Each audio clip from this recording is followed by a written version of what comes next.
अरे लाला, जरा एक मीठा पान लगा दो। अरे भाई साहब, आप इतने दिनों बाद कहाँ चले गए थे? अरे कहीं नहीं लाला, वो मिसेज के साथ उसके मायके गया हुआ था, आज ही वापस आए हम। तुम जल्दी से हमारा वाला मीठा पान लगा दो। इतनी जगह से पान खाया है, लेकिन तलब तो तुम्हारे पान खाने से ही जाती है। अरे हम अभी लगाई देते हैं, बस तनिक 2 मिनट रुकिए। कितने मुरझा गए हैं मेरे आंगन के सभी पौधे। सोचा था बहू आएगी तो रोज आंगन के पौधों को पानी देगी, लेकिन मुझे तो रोज इसके मुंह पर पानी डालकर उसे उठाना पड़ता है। अरे तुमने उस शांति की बेटी के बारे में सुना? उसका पिछली वाली गली के विक्की के साथ चक्कर चल रहा है। सुनने में आया वो बहुत बड़ा गुंडा है। अरे ये तो कुछ भी नहीं है, मेरी खबर सुनो। वो सरला की बहू है ना, क्या नाम है उसका? हाँ, विनीता और सरला के बेटे रोहन का तलाक का मामला चल रहा है। मैंने तो पहले ही कहा था ज्यादा पढ़ी लिखी बहू मत लेकर आओ। लो, लेकिन इससे हमें क्या? हम क्यों इन लोगों के बारे में बातें करके अपनी जुबान गंदी करें। चलो मैं तो चलती हूँ, रिंकू के पापा के लिए खाना बनाना है। ये है घोटाला मोहल्ला। जिस मोहल्ले का नाम ही घोटाला हो, उस मोहल्ले में कभी कुछ सीधा हो सकता है क्या? अभी तो इस मोहल्ले में काफी शांति है, लेकिन क्या ये शांति इसी तरह बनी रहेगी या कोई धमाल मचने वाला है? आइए आगे इस कहानी में जानते हैं। हाय रे मोरी कमर, अभी 2 दिन पहले तो कमर का दर्द ठीक हुआ था। किस चुड़ैल ने हमारी गैलरी में पानी डाल दिया है। अभी तो कांताबाई पोछा लगा कर गई थी। बेचारी सुषमा दर्द भरी कमर पकड़ कर उठती है और आसपास देखती है कि उसकी गैलरी में कहां से पानी आया। तभी सुषमा की नजर उसके पड़ोस में रह रही पूनम की पानी की टंकी पर जाती है। टंकी भर जाने का कारण भी सारा पानी अब सुषमा की गैलरी पर आने लगा था। जब से ये पड़ोसन आई है तब से नाक में दम करके रख दिया है। आज तो मैं इसे छोड़ूंगी नहीं। सुषमा साड़ी का पल्लू कमर में ठूस कर सीधा अपनी पड़ोसन पूनम के घर जाती है। अरे सुषमा बहन, तुम इस वक्त? तुम्हारे घर में क्या कोई पैसों का पेड़ है? तो हमें भी जरा उसमें से पैसे तोड़कर दे दो। अरे पैसों का भी पेड़ होता है क्या भला? ये कैसी बातें कर रही हैं? सही कह रही हूँ मैं। तभी तो सुबह मोटर चला देती हो तो शाम तक मोटर बंद करने का नाम नहीं लेती। तुम्हारी टंकी का पानी भर भर कर हमारी गैलरी में आने लगता है। इतनी मुश्किल से मेरी कमर का दर्द ठीक हुआ था, लेकिन तुम्हारी वजह से मैं गिर गई और दोबारा से मेरी कमर में दर्द शुरू हो गया। जब से यहाँ पर आई हो तब से जीना हराम करके रख दिया है तुमने मेरा। जितना आपसे प्यार से बात कर रही हूँ आप उतना ही मुझ पर चढ़ रही हैं। मेरी टंकी का पानी है जहां भी जाए, इससे आपको क्या?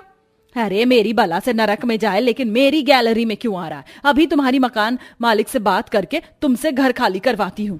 बड़ी आई हमसे घर खाली करवाने वाली। मैं अभी देखती हूँ कि कौन हमसे घर खाली करवाता है। जा, जो करना है कर ले। अरे भाई साहब, ये औरतों का कोई और काम नहीं होता है।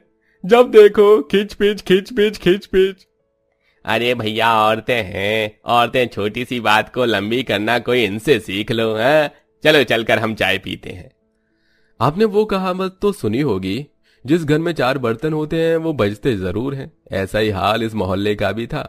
आए दिन किसी न किसी के घर या पड़ोस में छोटी मोटी चीजों को लेकर बहस तो चलती रहती थी। कुछ लोग इस बहस को रोकने का काम करते थे तो कुछ आग में घी डालने का काम करते थे। रहने दे मोना, ये रोज रोज तेरी छत से कपड़े जो मेरी छत पर गिरते हैं ना, उन्हें लेने के बहाने तू रोज मेरे घर में आती है। सब पता है मुझे। अरे तुझे मेरे घर में जानना है तो मुझसे ही पूछ लिया कर। ऐसे रोज कपड़े लेने के बहाने क्यों आती है? हाँ, तू तो देश की प्रधानमंत्री है ना, क्या चल रहा है क्या नहीं तेरे घर से तो मुझे पूरी खबर मिलती है। अरे हवा पर क्या किसी का कोई जोर होता है? अगर कभी कभार तेरी छत पर कपड़े गिर भी गए तो क्या हो गया?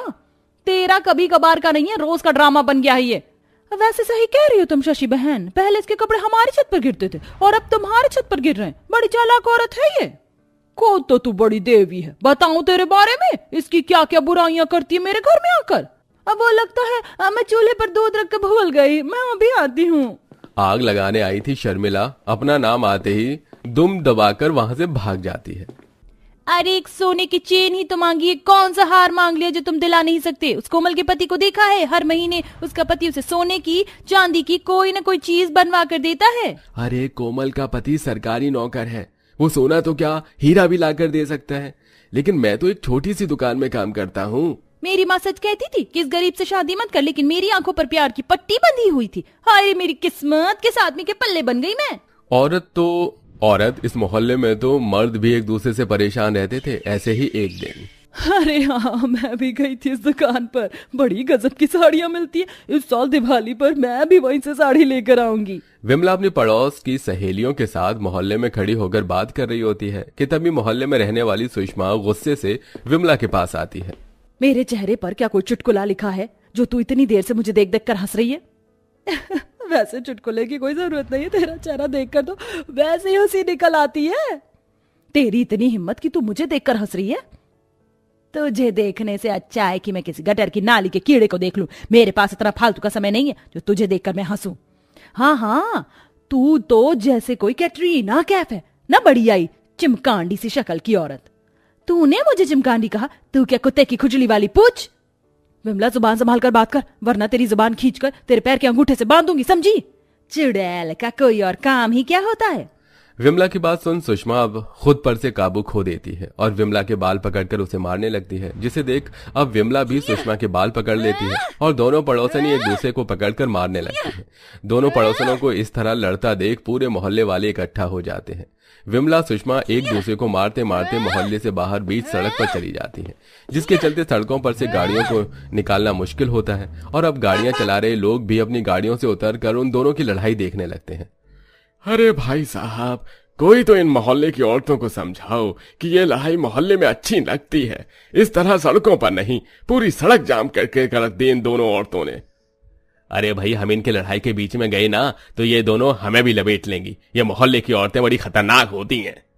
बड़ी मुश्किल से सुषमा और विमला के घर वाले जाकर उन दोनों को अलग करते हैं और घर ले जाते हैं, लेकिन ये तो इस मोहल्ले के लिए आम बात थी। आए दिन कोई ना कोई इस मोहल्ले में कलेश होना जरूरी था, वरना जिस मोहल्ले में कलेश ना हो वो मोहल्ला ही किस बात का। ऐसे ही समय गुजरता रहता है और एक दिन मेरे पेट में बहुत दर्द हो रहा है। अपने आप को संभालो, मैं जल्दी से रिक्शा लेकर आता हूँ। अपनी पत्नी के पेट में दर्द होता देख राकेश जल्दी से बाहर जाकर रिक्शे वालों को ढूंढता है, लेकिन हड़ताल होने की वजह से कोई भी रिक्शा वाले चलने को तैयार नहीं होते। अरे क्या हुआ भाई साहब? राकेश भाई साहब बड़े परेशान लग रहे हो, सब ठीक तो है ना? अरे पूनम के पेट में बहुत तेज दर्द हो रहा है, उसे जल्द से जल्द अस्पताल ले जाना होगा। कोई भी रिक्शा वाला चलने को राजी नहीं है। अरे आप घबराइए मत, भाभी को नीचे लेकर आइए, मैं जल्दी से अपनी गाड़ी निकालता हूँ। ओम जैसे ये बात अपनी पत्नी शशि को बताता है तो शशि भी भागती हुई पूनम के पास जाती है। इनकी हालत तो बहुत ज्यादा खराब है, आप घबराइए मत भाई साहब, वो गाड़ी निकाल रहे हैं।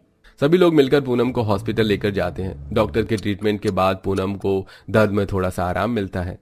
भाई साहब घबराने की कोई बात नहीं है, कल तक हम उसे घर ले जा सकते हैं। आप दोनों का बहुत बहुत शुक्रिया। आप लोगों से हमारी इतनी लड़ाई हुई है, लेकिन मुश्किल वक्त में आप लोग ही हमारे काम आए। भाई साहब, एक मोहल्ले में रहेंगे तो लड़ाई तो होगी ही ना, लेकिन इसका मतलब ये थोड़ी ना है कि एक दूसरे के मुश्किल वक्त में हम एक दूसरे का साथ ना दे। मुश्किल वक्त में सबसे पहले पड़ोसी ही काम आता है। इतनी लड़ाई होने के बावजूद भी आज एक पड़ोसी ही दूसरे पड़ोसी की मदद करता है। यही तो मोहल्ले का प्यार होता है। लड़ाइयां भले ही चाहे जितनी भी हो, लेकिन प्यार उससे कभी कम नहीं होता। हाय रे मेरी कमर, पूरी की पूरी नई साड़ी भीग गई मेरी तो। आज तो ये पड़ोसन गई मेरे हाथों से।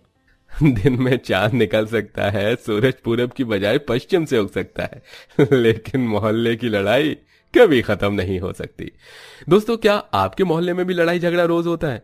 अगर हाँ तो इसमें आप क्या करते हैं? लड़ाई छुड़वाते हैं या फिर हमारी तरह दूर से ही लड़ाई का मजा लेते हैं?